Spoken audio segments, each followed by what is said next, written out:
Hey guys, today we're going to look at exponential equations. We're going to start by just reviewing some exponent rules that you probably learned in Algebra 2.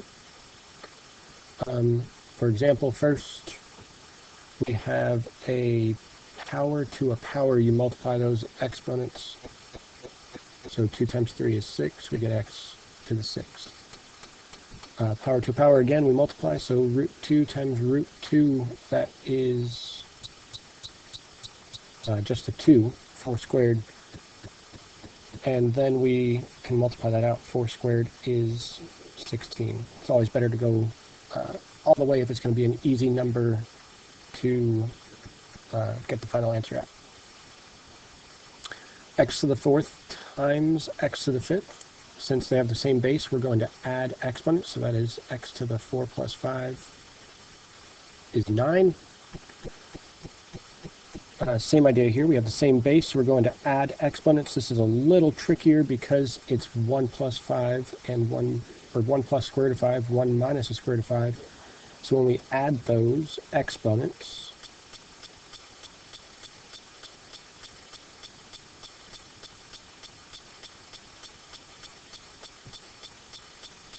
we know 1 plus 1 is going to be 2. Square root of 5 minus square root of 5 is going to cancel out. So we just get 3, and the exponent will be 2. And then again, like we said before, 3 squared, that's pretty easy, so we'll go ahead and multiply that out. It's just 9. For these next ones, division goes with subtraction, so we just do subtract the exponents. 10 minus 6 is 4. And then same idea here, we're going to subtract exponents. Be extra careful as you're doing these. 6 plus pi minus 4 plus pi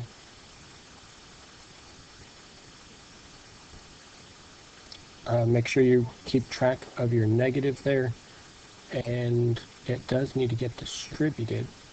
So that's going to be minus 4 minus pi, and we are combining that with the 6 plus pi. So it's 6 minus 4 is 2, and then pi minus pi cancels out, and we keep our base, which was just the 5, so it's 5 squared. Once we combine those exponents, we subtracted those exponents.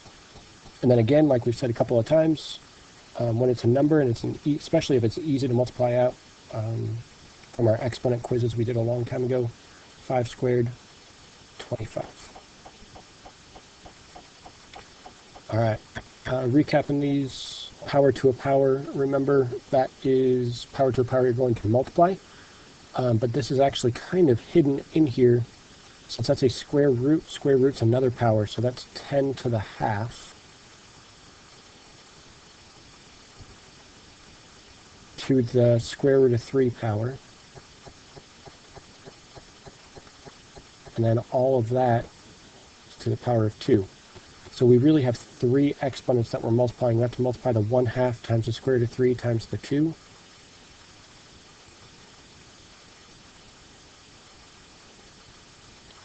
And 1/2 times 2 is 1, times the square root of 3 is just square root of 3, so this ends up just being a 10 because we took it out of the square root. And then our exponent would be square root of 3. And then obviously we cannot multiply that out. That's not an easy one to multiply, so we'll just leave it 10 square root of 3. 10 to the power square root of 3. Same idea with this next one. 6 inside a square root means 6 to the half. And then we have times pi and times 4. We multiply all those exponents together. The 1/2 times pi times 4, that's 2 pi, so it's 6 to the 2 pi. We can do one little step more because it's 6 squared. Even though it's 6 to the 2 pi, that's the same thing as 6 squared times 6 to the pi. Nope, that's not what I meant to say. Erase.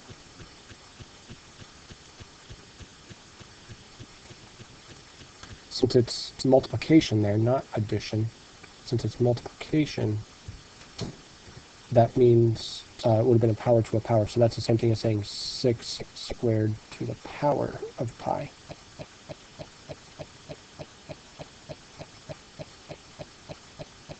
So that's simplified to be 36 to the power of pi.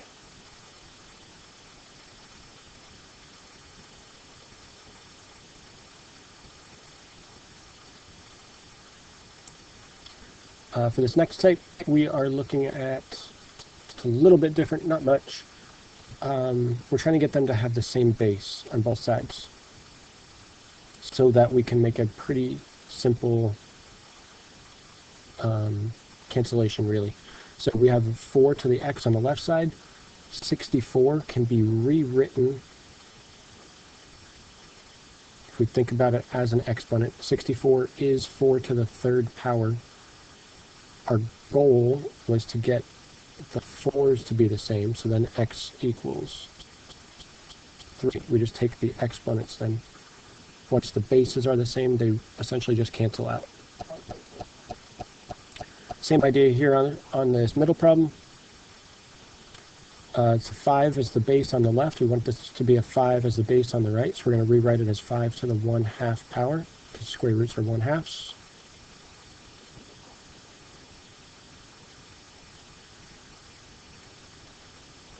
So now we have the same base on both sides, the 5. Those can cancel out, which really just leaves us with the exponents have to be equal. 4x plus 1 equals 1/2. And now we have a pretty easy algebra 1 problem. We'll subtract the 1 and then divide by 4.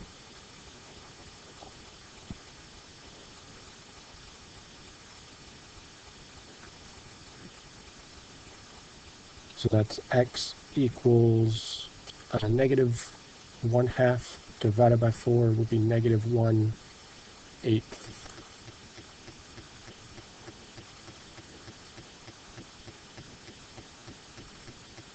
Now this next one's a little bit more complicated. The other ones we were able to make be the same base. This is a base 4 on the left. 32 is not anything with a base 4, so we're going to get a little creative and we're actually going to rewrite this because 32 can be 2 to a power. It would be 2 to the 5th. 2, 4, 8, 16, 32. So 2 to the 5th. And then 4 squared, or not 4, 4 is 2 squared. So we're going to replace the 4 with the 2 squared. So that's going to be 2 to the 2x. Now we can cancel out those bases because those are the same. The 2's are the same. So it's 2x equals 5. Divide by 2, you get x equals 5 divided by 2.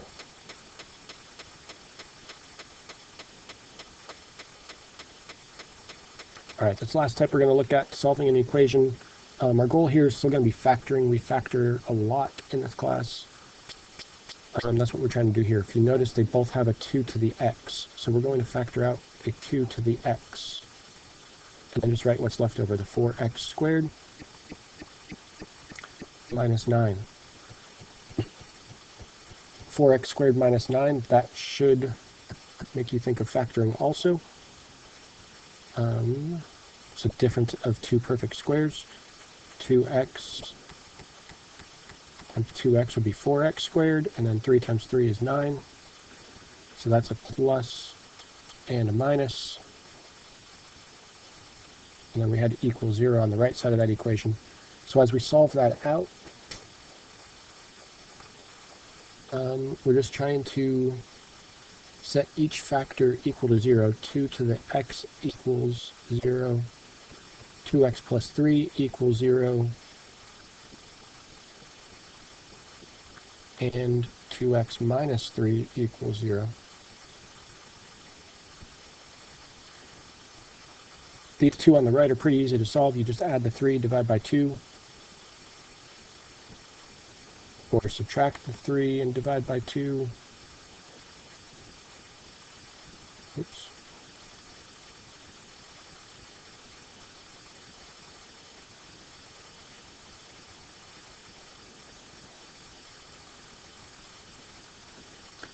Here on the left, 2 to the power equals 0.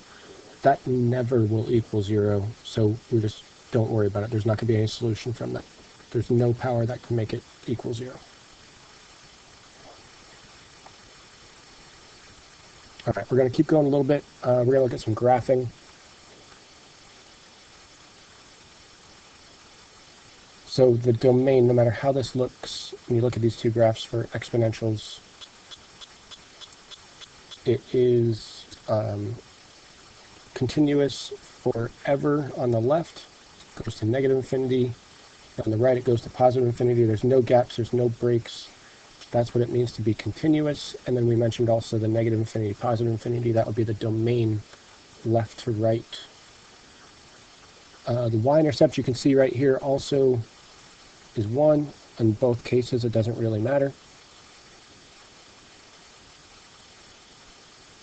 The range, when we look at that, remember range is low to high. It's the lowest that it goes is the x-axis. It never touches it, it approaches it because that's an asymptote.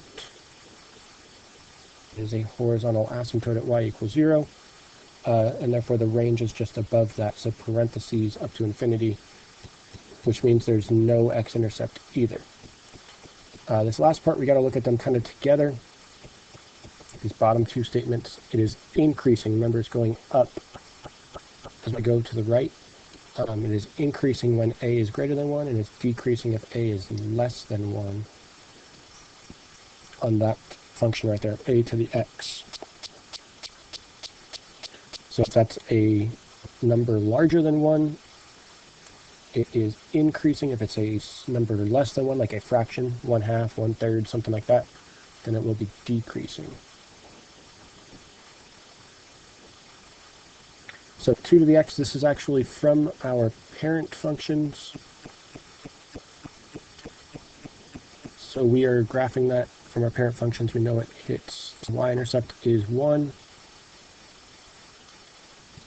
And then we have the powers of 2 because that's our base would be 2, 4, and then the next power would be 8. And then we're going to go off the screen there, off the graph.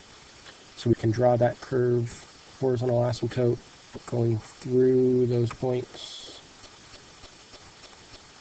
just like that. The domain would be negative infinity to positive infinity.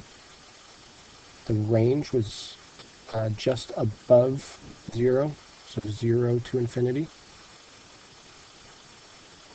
And that's because that asymptote, the horizontal asymptote, is there at y equals 0. Which means there's no x-intercept, and the y-intercept was up that one space at 0, 1.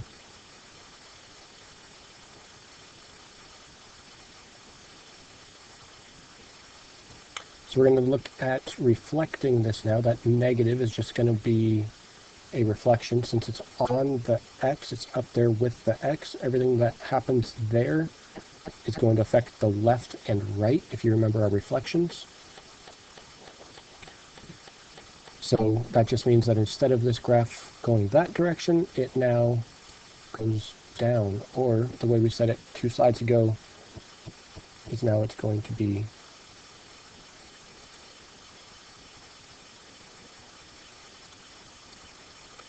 decreasing. It's going down as it goes to the right. Now, maybe you're thinking, wait, that's not what we said, not with a negative there. We said when a is less than 1. Well, actually what this means, since it's a negative exponent, we can rewrite that as, instead of 2 to the negative, that's really the same as 1/2 to the x, because that negative exponent turns it into a fraction, and it really is less than 1. It's 1/2. So a little bit of a trick to that, a little different maybe than what you're expecting. So it is going to be a decreasing function, but it's still going to have the same y-intercept. And like we said, it just reflects left and right now. So instead of going up and to the right, it's going up as we go to the left. So 2, 4, and 8. Those are our key points from our parent function. And then we can just draw in our curve the best you can.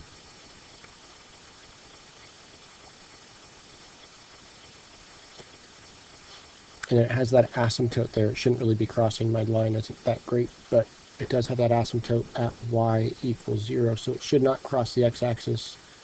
There should be no x-intercept. The y-intercept is that first dot we put there at 0, 1. And then domain and range, domain left to right, arrow on the left, arrow on the right. That's negative infinity to positive infinity. And range is lowest to highest. The lowest it goes is 0, the x-axis, where that asymptote is. And it goes up. We do have that arrow going up, so it goes up to infinity.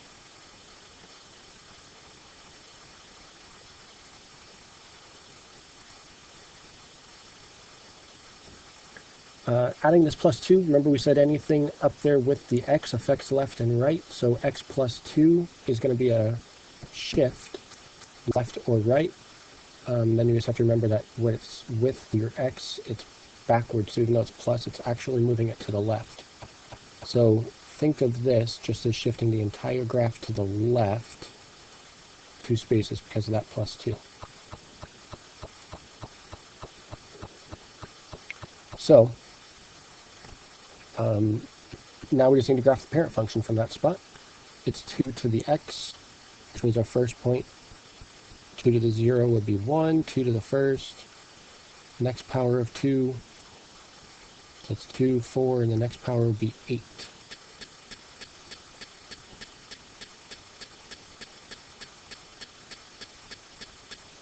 And then just draw the curve. So the domain again, left to right, negative infinity, positive infinity. The range, still 0 to infinity like we've been. That would only change if there's an up and down shift, a vertical shift of some sort. The asymptote's still there at y equals 0, which means there's no x-intercept. The y-intercept this time changed. We put the dot right there, which is at 4, so it's 0, 4.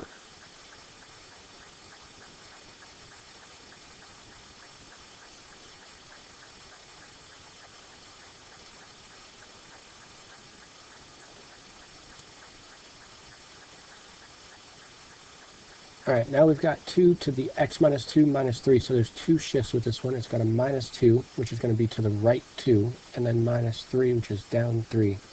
So when we move to the right 2, down 3, that places our new origin right there. And now we're just going to continue like we were before, graphing our parent function. The first dot is up 1, and then the number 2, 4, and 8. We're just plotting the powers of 2 after that, like we do from our parent functions.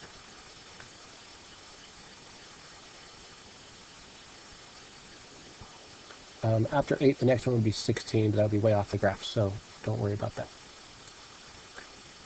Domain again, negative infinity, positive infinity. This time it does have an x and a y intercept. We're not going to find them, they're decimals, but it does have them. And the the horizontal asymptote would be y equals negative 3. Would be our asymptote. Range would be from negative 3 up to infinity. Didn't ask for all that stuff, but just in case. The 1/3 changes this a little bit. Remember we talked about that. That could be like 3 to the negative. That would be the same as 1/3. And then it's to the x minus 2. So that means that this now has a shift. Minus 2 means to the right 2, plus 1 means up 1. Right 2, up 1 puts our new origin right there. And now this minus, we've talked about this before, but this minus just means that it is reflected left-right. So instead of going up and to the right, it's going to be going down as it goes to the right. It'll be decreasing. This time the base is 3 instead of 2, like all those other examples we just did. Our first dot is always just 1 above But then we're doing the powers of 3 because 3 is our base, and remember we're going up as we go to the left, so if that's up 1, this would be up 2, 3 spaces, and then the next power of 3 would be 9. It's going to go 1, 3, 9 powers of 3. So that's 3, so this would be 4, 5, 6, 7, 8, 9. And that dot's actually up at 0, 10 because of the original vertical shift. That's why it's up at 10. So that graphs just like that. Domain again, negative infinity, positive infinity. Range this time, this is the lowest it goes right there to positive 1, so it's going to be positive 1 to positive infinity for the range. Y-intercept would be 0, 10, like we just mentioned, and it has a horizontal asymptote y equals 1.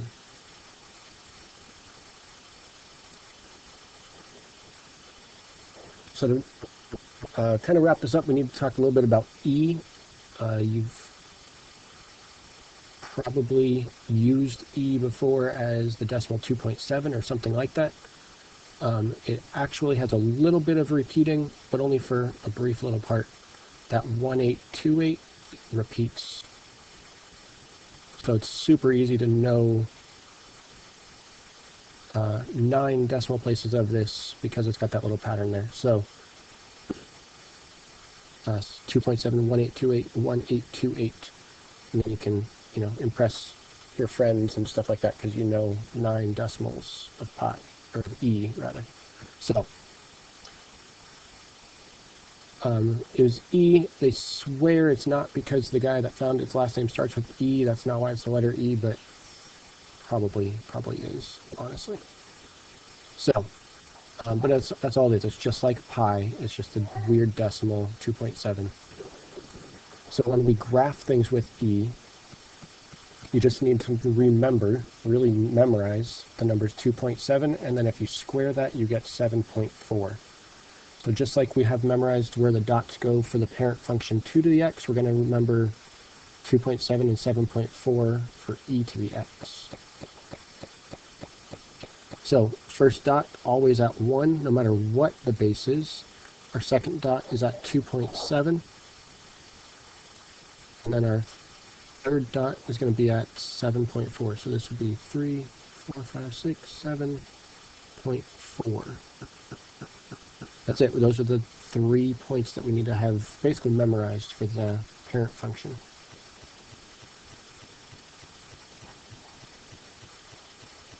Kind of failed by missing that dot there, but that's okay. It is increasing, has a y-intercept 0, 1. No x-intercept because of the asymptote right there at y equals 0. Domain will be negative infinity to positive infinity. It goes forever left and right. And then the range, the lowest it goes is 0. It does not touch it, and it goes up to infinity, just like the other ones we did. Pretty easy if you know those the first way without E. So the negative is just going to flip that like we've talked about to left-right reflection. So instead of going up and to the right, we go down as we go to the right, or rather up as we go to the left. So first dot's at 1, and then 2.7, and then 7.4. Right about there.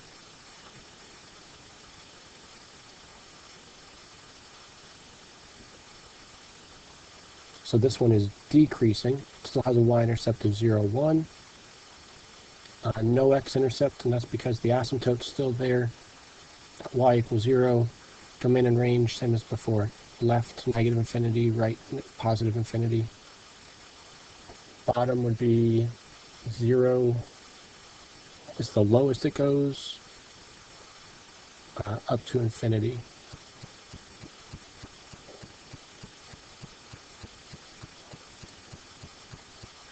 The negative in front of E, since it's not on the x, that's not left-right, it's rather a up and down reflection, so it's going to go, instead of parent function like that, it's going to reflect down, and it's going to have this general shape to it. So that will be a decreasing function. We can plot our points though. Our first one's at 1. Just remember we're going down this time.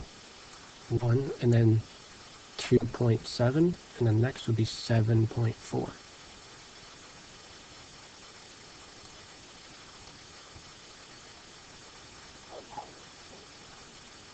That was really bad. Try that again. Yeah, whatever. So, as we draw our curve that way, we can see that there is a y-intercept at 0, -1. There's no x-intercept. That again is because the horizontal asymptote is y = 0. So it never touches the x-intercept. Domain left is -infinity, right is +infinity. And range, this time it goes down forever, so it starts at -infinity. And it goes up until the x-axis, so it goes up to 0. That's the highest the range goes.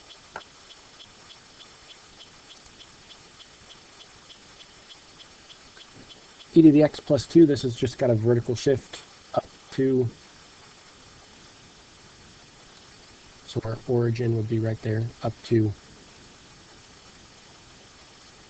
And it has all those same points. We count up from there 1, and then we go 2.7,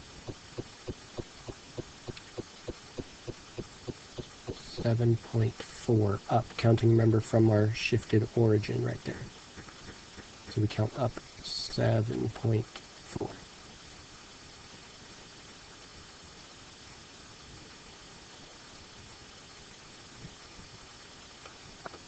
It is increasing. It has a y-intercept right there at 1, 2, 3, so 0, 3. No x-intercept again. That's because there's an asymptote above the x-axis at 2. Domain's -infinity, +infinity. And the range, the lowest it goes is 2. And it has an arrow going up to infinity. Alright, our last one we're going to look at x plus 2. That is just a shift. Remember that plus 2 is actually left 2. Shift the entire graph to the left. And we're plotting those parent function points of 1, and then 2.7, and then 7.4. And then just draw your curve to it. Again, it's increasing. The y-intercept right there was up 7.4. So that's it. It's going to be approximately 0, 7.4. X-intercept would be none because of that asymptote, y = 0. Domain, like we've done a bunch of times, -infinity, +infinity. And then the range is 0 up to infinity.